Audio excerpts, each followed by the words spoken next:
Hey guys, we are back. Some more Vegas Golden Knights Eastside Hockey Manager, and in this one we are going to continue the simulation, but before we do, we're going to check out a player that we have drafted, and that would be Edgar Stamfli. It was a request in the comments from a couple of episodes ago. Reason I didn't get to it last episode, because by the time the comment had come in, I had already recorded the last episode. So here we go. Edgar Stamfli. He plays for Bern. He is a draft pick of ours from, I believe, a couple of years ago, 2021, round 4. And he's doing pretty well so far. 7 average rating, 14 points in 16 games. Now, if we sign him, then I wouldn't imagine he would even be able to come over until, he's not going to even be able to come over to North America until the international transfer window, which is June of this upcoming year. So we'll just leave him there in Bern for right now, but he looks to be doing pretty well. So there we go. There is Edgar Stamfli. And now we're going to send Brendan Evgen down to the ECHL because he's just not a good simulator down here in the AHL. And also, Quinton Byfield has yet to play a game. He was one of our better prospects earlier on in the GM mode, and he hasn't even played in the AHL, barely. He played 6 games last year, I'm guessing, as an injury replacement. And then it was only until the end of the year that we realized he had barely played, so we sent him to the OHL, where he got 12 points in 11 games. But he has yet to play this year at all. So I don't want that to happen with Byfield if he's to make any sort of push to make the NHL. So we're going to send Evgen down to the ECHL.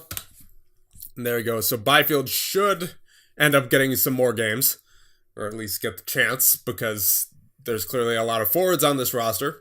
And now, before we get in the simulation, just going to make sure that Ruben is in the starting position. And yes, he is, as he only let in 1 goal in his last start. So he is going to get another chance to play, as Reimer has been doing the majority of the heavy lifting so far this year. Already 20 games played, and we are only on December 1st. So gotta get Ruben some more starts there. So he will start here against the Stars. And let's get on with the simulation now. So game against Dallas. Let's view it. First game of the episode. Lappalainen and Larson with the goals in the first period. Second period, Panarin once again. Scores 4-2. Third period, Riley Smith with the goal. Final score 5-2. Very nice. Career milestone for Veleno, 200th NHL assist. Very nice. Now, we do have a back-to-back here, but I am going to keep Ruben in there because he has been pretty solid the past 2 games, and he only has, 4 or 5 starts as of right now, so I want to get him at least 1 more in before we switch back to Reimer, and there you go, 4-2 victory. He's been solid as of late, so I'll get him 1 more game for sure. Gets the Coyotes. Game against the Coyotes, that's going to be a 4-2 loss for your Vegas Golden Knights. Goals by Svetlov and Lappalainen. So we will now take Ruben out in favor of Reimer. And we can just sort of speed through the simulation here, as I trust Reimer 100% to get it done, as he has been solid the entire time we've had him.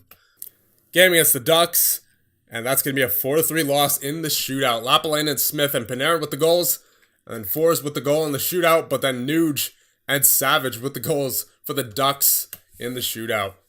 And, oh man, losing in the shootout to the Ducks, that's not a good thing, as they're way down there in the standings. Game against the Wild, there you go, 4-1 win. Larson, Reiko, Panarin, and Larson with the goals in the 4-1 victory over the Minnesota Wild, making us 18-8-2 on the season so far. So still in a good spot for sure. Game against the Avs, that's going to be another shootout loss. 5-4 is the total score. Teemu Pulkkinen twice, and then Forrest twice, and then Forrest in the shootout, but can't do anything beyond that. And that's unfortunate, as Forrest and Teemu Pulkkinen put together a great performance there, and now Teemu Pulkkinen has been banned for 2 games for a game misconduct in the game against the Wild. I'm going to appeal that. Pulkkinen doesn't get banned too often, so maybe they'll give him some slack and they'll unban him. Please? No? Okay. We're gonna have to simulate a little bit to find out. Because sometimes they'll reply right away, but that doesn't appear to be the case here. NHL dismiss ban appeal, so they feel the ban was just and fair. Oh man. So Teemu Pulkkinen gets banned for 2 games. So we're gonna have to call someone up here.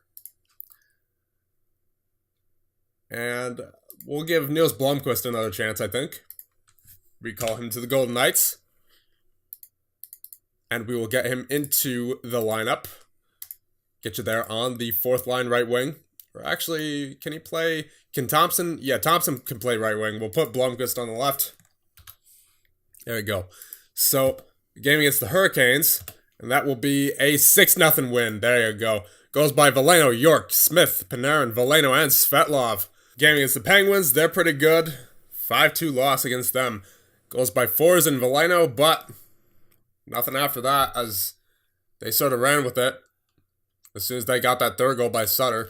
Game against the Sabres, that's a 5-3 loss, so we are not looking too good recently. Svetlov, Fours, and Adam Larsson with the goals on the Sabres, but they get 5 on us, so it was too little too late once Larsson scored.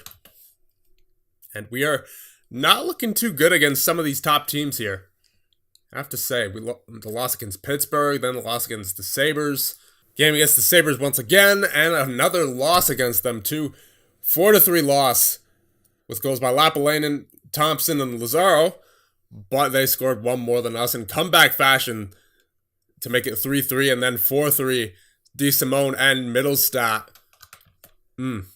Yeah. We can't solve the Sabres, it appears. As media questioned Torrey Krug underachieving. Well, honestly, he has been. So I'm not going to defend him, but I'm not going to criticize him either, because he's kind of one of our veteran and proven defensemen, so I'll just decline to make a comment and hope that he doesn't lose any morale. So I'm just going to check on him real quick, just make sure everything's all right. Yeah, okay, all right, he's still good. Game against Canadians, and that'll be a 6-4 win. Goes by Thompson, Smith, Fours, Lapalainen, Panarin, and Lapalainen once again for the 6-4 victory over the Habs. And that is our first win, I believe, in 3 or 4 games. Let's see, yeah, loss. Yeah, that's our first win in 4 games there. And game against the Capitals, this should be an interesting one. And that is going to be a 3-2 loss against the Caps. Goes by Lapalainen and Panarin, but... Capitals got 1 more than us, so they're going to win this one 3-2.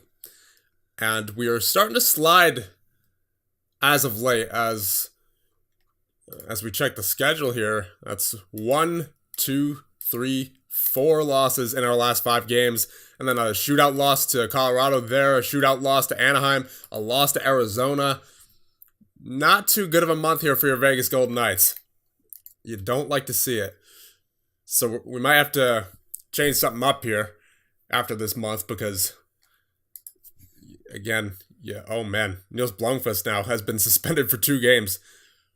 So getting suspensions left and right this month as well are the Vegas Golden Knights. And actually that reminds me, we'll get Teemu Pulkkinen back in. So Blomqvist, after being the replacement for Pulkkinen when he was suspended, is now suspended himself. So I guess we'll just send him to the AHL as a result.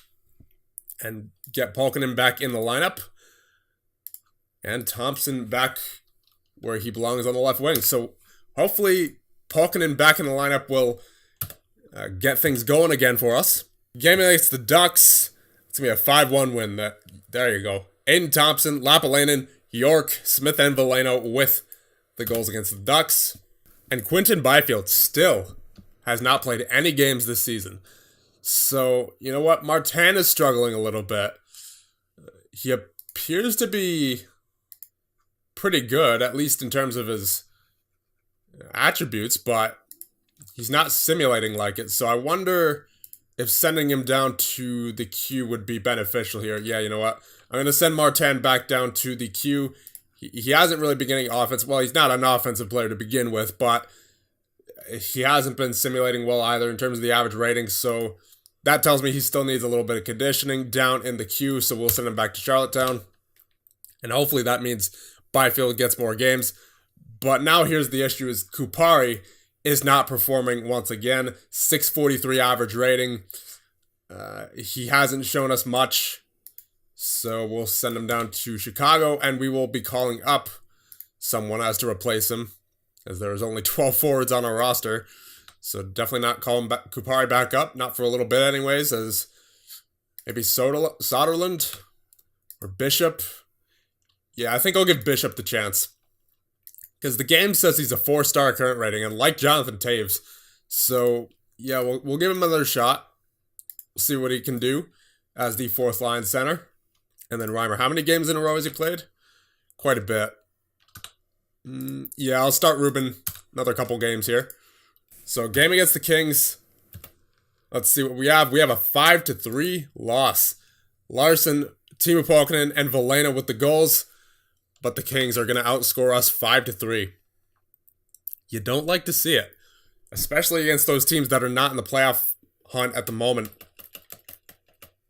So we're struggling against not only first place teams, but we're struggling against the bad teams as well. So you really, really do not like to see that.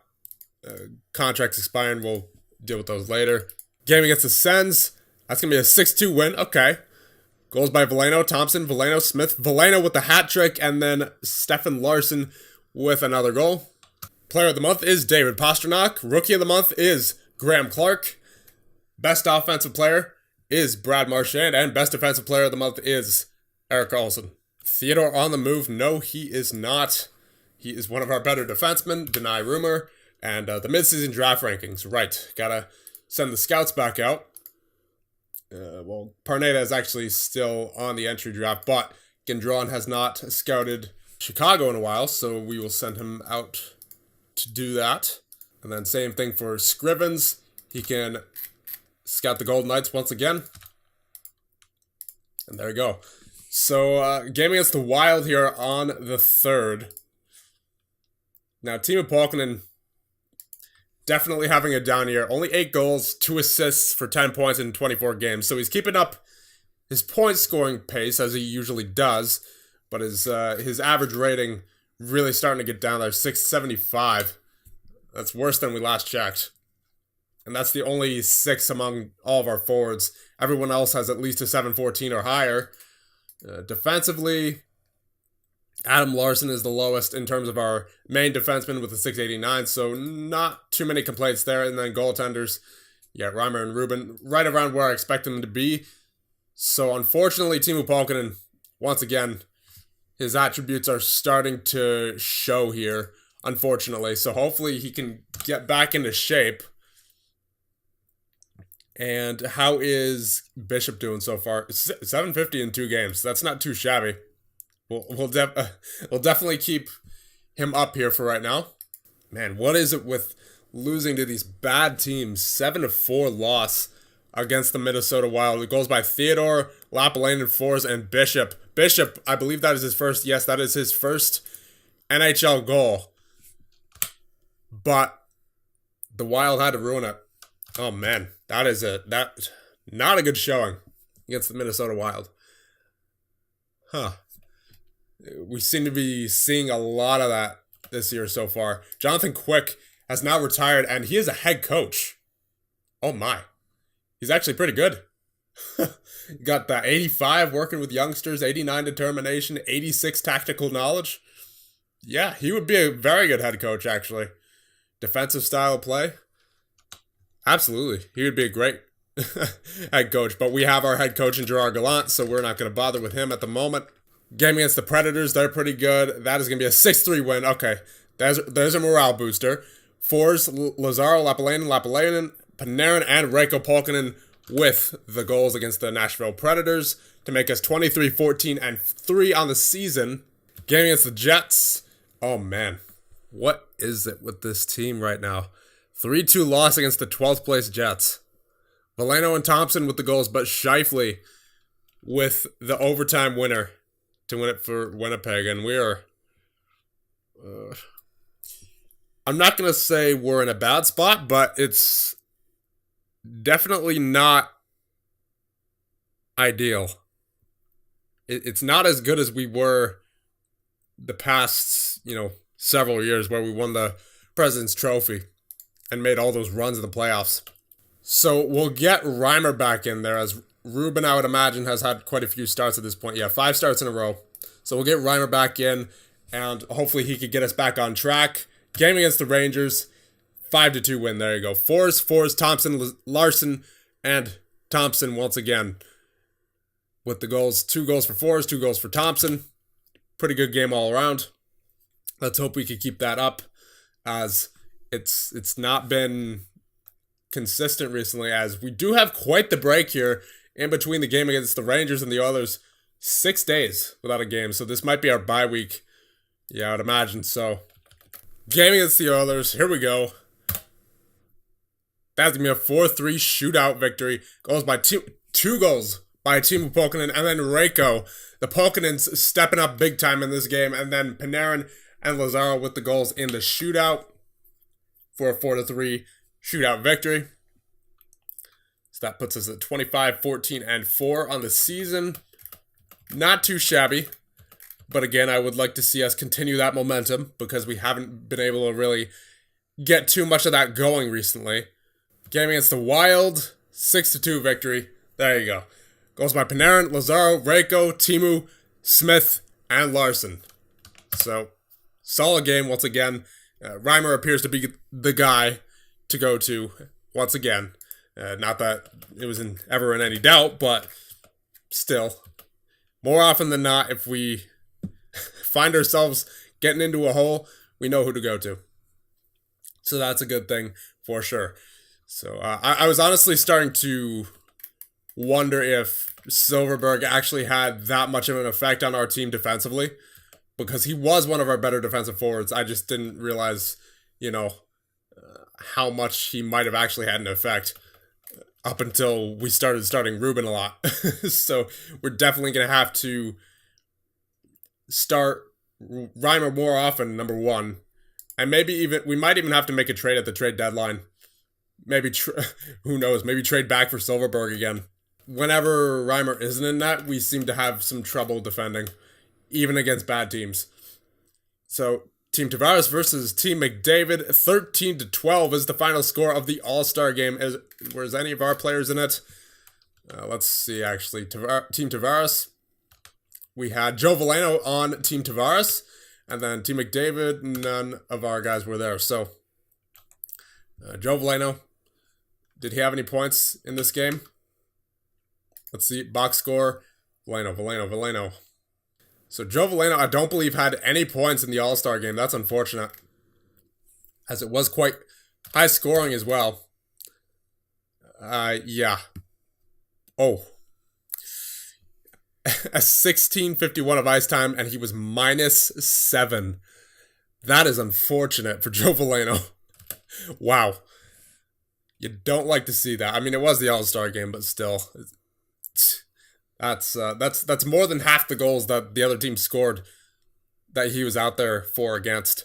Game against the Hurricanes, 5-3 win. Goes by Veleno, Lazaro, Fours, and Smith. So Veleno coming back strong from the All-Star game. York reaches career milestone, 300th career NHL game. Very nice. Game against the Blue Jackets, and that's going to be a 3-2 loss in overtime. York and Veleno with the goals, but Howarth with the goal for the Blue Jackets to put them up 3-2 in that game. And game against the Islanders, that's going to be a 3-2 shootout victory. York with both regulation goals, and then Lapalainen and Larson with the shootout goals. Closing in on the end of January here, so I believe after this month we'll end off the simulation part of it, and we'll check out the stats. Fours out for 2 weeks with a rotator cuff strain. He's going on the 7-day IR. And Panthers hoping to acquire Krug. So Krug's been the story of a few rumors here, it appears, lately. We're going to have to call up a center now. And I don't think that's going to be Kupari, because Kupari had a 750 average rating in the AHL when we sent him down. And now he's down to a 724, meaning he's been a lot worse than the 724 as of late. So I don't think it's going to be him. Could give Soderlund a chance. Could give Kucera a chance again. Because Kucera, I believe, had a solid preseason. Yeah, he did. Yeah, 717. What about Soderlund again? 721 currently. I mean, he's been solid at every level he's played at, so we'll try Soderlund, I suppose. Get up here, and then slot in. He's not slotting into the second line. That's going to be Lazaro all day. And then, yeah, I guess Soderlund. And then I don't want to... I don't really want to give Bishop third line time, but we don't really have too many other options at this point. And Bishop starting to struggle there, 664 average rating, so we're not really getting too much luck here at the moment in terms of young players stepping up. So final game of the month against the Canadiens. Well, actually, no, we have a game against the Flames then. But a 3-0 win over the Montreal Canadiens with goals by Smith, Veleno, and Panarin. So all the guys you would expect getting the goals there. And we have one more game on the month against the Calgary Flames. And then we will check out all the stats. Krug still not finding the net. A streak of 25 games without a goal for Torrey Krug. And he is on 19 points on the season. So I can see why he's in the trade rumor mix, but he's still nonetheless having a decent season defensively. 727 average rating, I believe, is what I saw. So we can still trust him defensively, obviously. And game against the Flames, here we go. That will be a 5-3 win. So we have been on a roll as of late. We are now in first place in the Western Conference. Goes by Panarin, Reiko again, Svetlov, and Waltteri Lappalainen with the goals in a 5-3 victory over Calgary. So we have 30, 14, and 5. Definitely a lot better as of late. As we go back into the schedule to see what we've done. Yeah, win, win, win. Overtime loss, win, win, win in the shootout. Win, overtime loss, win, and regulation loss. So only one regulation loss in the month of January. So January was definitely a lot more friendly to us than December was, for sure. And I would have to attribute that to mostly playing James Reimer as opposed to Ruben. Because Reimer's been the number one guy here for the past 3 seasons, and he continues to show that even though his numbers are in the 800 save percentage, I mean, every Vegas Golden Knights goaltender in this entire GM mode has had no more than probably a 900 save percentage at most. So we're definitely an offensive team. So that's honestly not that bad. As long as his average rating is above a 7, he's generally simulating well, is what that means. And Reimer, again, continues to show why he is our number one, as opposed to Ruben, who has a 654 and an 870 save percentage. So you do not like to see that. Player of the month is Matt Duchene. Rookie of the month is Joe Romanko. Offensive player of the month is Matt Duchene. And defensive player of the month is Aaron Ekblad. So actually, we're not going to simulate any further. And we'll check out the stats here. So goaltender stats, yeah, we already basically saw. 3 shutouts for Reimer, 891 save percentage, 705 average rating. Ruben has an 870, no shutouts, and a 654. Reimer has 25 wins in 39 games.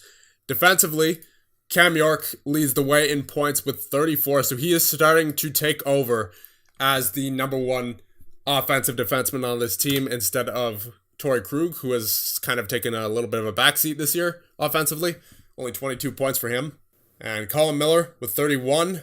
He's had a huge bounce back season. 31 points. That's already more than he had last year. I think, yeah, that ties a career high for Colin Miller. He's having a huge year.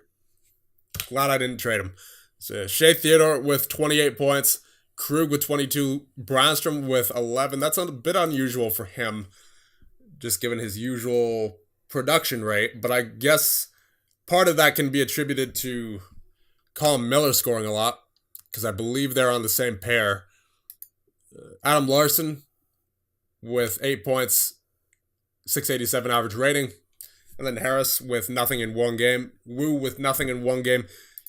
Wu showed a lot of promise last year, which is why I re-signed him, but he hasn't so far this year.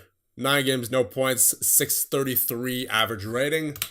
Let's see, plus minus, plus 43 for Cam York. He has definitely proven to be our number 1 defenseman at this point. Plus 43 on the season, and the next one after him, Shea Theodore, plus 18.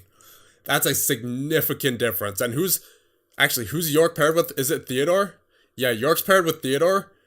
And look at the plus minus difference. That's actually kind of scary. That is kind of scary. I don't know whether this game counts power play goals towards the plus minus or not. Because I feel like sometimes it does. Just especially given this. The difference between York and Theodore's plus minus, even though they're on the same pair. That's a little concerning. I mean, it's good for York for sure, but I'm not sure how it's possible that there's that much of a difference between York and Theodore. Okay. Adam Larson and Colin Miller with plus 11, Brandstrom plus 7, Wu plus 2, and Krug is even. That's interesting. So him and Larson, I mean, I guess Larson's been doing all right because he's plus 11, but Krug, both of them are in the top pair, and Krug has even. So that's kind of confusing, to be honest. How could there can be that much of a difference between not only Torrey Krug and Adam Larson, but Cam York and Shea Theodore. Anyway, shots on goal. Torrey Krug, so he's generating offense with the shots. He's just not getting the points, it appears. 140 shots on the net, a .7 shooting percentage. That is brutal. And average ratings. Cam York, once again, proves that he is now the number 1 defenseman on this team. 761 average rating. Shea Theodore came down back to earth a little bit. 739. He had that up there, I think, at like a 770 earlier. But yeah, he's definitely back down to earth. Torrey Krug, 731.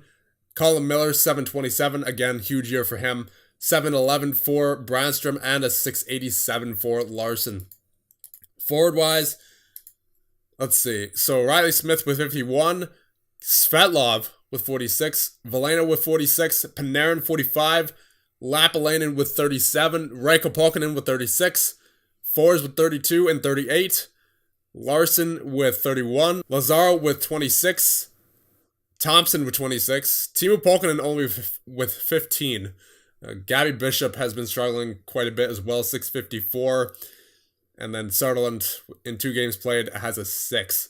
So the prospect circus continues, I suppose, because Bishop hasn't really been doing too well. I mean, he's gotten points for sure, but you can attribute that to our high-powered offense because it appears otherwise he hasn't been simulating well.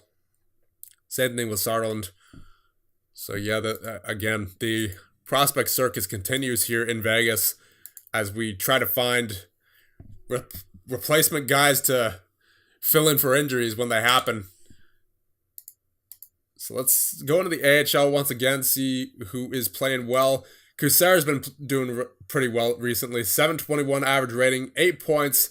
Keep in mind he is a defensive forward, and we need defensive forwards. And he's got a 4-star current rating, so I don't see why he wouldn't be doing well in the AHL. But then again, Gabby Bishop's pretty much the same thing, and he hasn't been doing too well so far. So we'll give the chance to Kusera because, again, it's pretty much a rotating door of prospects right now. I know Kusera already played 22 games earlier on in the season, but, maybe he just needed to light the fire under him, get back to the AHL to get more conditioning, and maybe that's what he needed. So we'll get Kusera back up here, and might even give a chance to Trelaw again, as he did play 4 games earlier on this season, and he had a stellar preseason. So yeah, we'll call up Trelaw again, and then we will send down Bishop and Sutherland to the AHL. Trelaw and Kusera in. The leading plus for forwards, Alan Lazaro plus 25. Leading in shots is Riley Smith with 173. Shooting percentage, Timo Polkinen has a high shooting percentage. When he does shoot, he's putting it in the right spots, but And then average ratings, Riley Smith, 782, Panarin, 771, Lapalainen, 769, Veleno, 763, Reiko Polkinen, 759, Stefan Larson, 755, Svetlov, 751, Lazaro, 724, Thompson, 724, Forbes, 724, then Timu Polkinen, 686, and then we just called up Trelaw and Kucera from the AHL, so I'm not going to count that just at the moment, but we will take note of it just so that we know what the baseline for them is. So Kucera's at a 655 and Trelaw 675, so if they go up from there, then we'll keep them on the roster. If not, then we're going to, again, the prospect circus continues. So that'll be about it for this one, I suppose. But we will check out the AHL here. Briefly, Cam Rowe, not too good there in the AHL, unfortunately. Defensively, Martin Stephenson, he's done pretty solid, but everyone else, terrible simulators there. And then forward-wise, Kupari, Soderlund, Landstrom, Caulfield, Bishop, Blomqvist, Suzuki, and more, all over a 7. And then Kurt Harrington has Byfield. No, Byfield hasn't played at all. Ugh. I'm considering trading him just because he's a good simulator. He's proven to be a good simulator every level he's played so far, but for some reason, the computer coach down there in the AHL is not giving him any chances whatsoever. All right, so you know what I'm going to do? I'm going to send Kurt Harrington down to the ECHL because I don't believe he's a prospect of ours. He is a 3-star current rating, and he's getting points down there, but he's not a good simulator defensively. It looks like 656 average rating. And I really want Byfield to get some games. And if this doesn't get Byfield some games, then I don't know what to do anymore with him. And I think at that point, I might just end up trading him because I don't want to send Byfield to the ECHL. I'm all right with sending Carrington to the ECHL. There's no problem with that. But Byfield, he was a 2nd-round pick of ours. So I really want to see him do well, but the computer just, for whatever reason, isn't playing him. So if this doesn't do it, then I have no choice but to trade him at the deadline because he's just, for some reason, not playing. And we can't send him to Erie, I don't believe, anymore. No, we can't. His junior years are done. So, yeah. Hopefully he plays in the AHL. If not, again, he's probably going to be trade bait at the deadline. And that'll be about it for this one, as we are at February 1st. So with that, I will see you guys in the next one.